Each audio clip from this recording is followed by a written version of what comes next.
Hello everyone and welcome to Vlenko's channel. In today's video, I will show you how to fix the problem when Notepad is not opening on your Windows 11 computer. And now let's get started.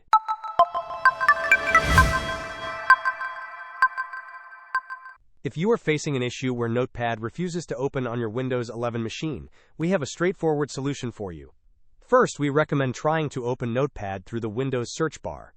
If this resolves the problem, then you are all set. However, if Notepad still does not launch, do not worry. Press the Windows key and the R key simultaneously to open the Run dialog box.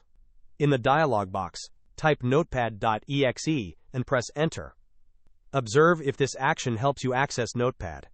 If this method also proves unsuccessful, proceed to search for Notepad directly in the Windows search bar once more. Upon finding Notepad in the search results, click on the small downward pointing arrow next to it. From the options that appear, select App Settings.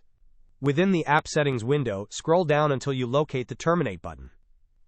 Click on Terminate to stop any running processes associated with Notepad.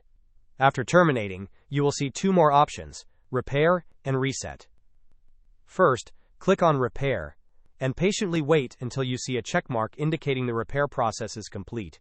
Following the repair, click on the Reset button. A confirmation prompt will appear. Click Reset again to finalize the process. Hope this was helpful. Don't forget to like and subscribe if you enjoyed. As always, thanks for watching, and I will see you in the next video.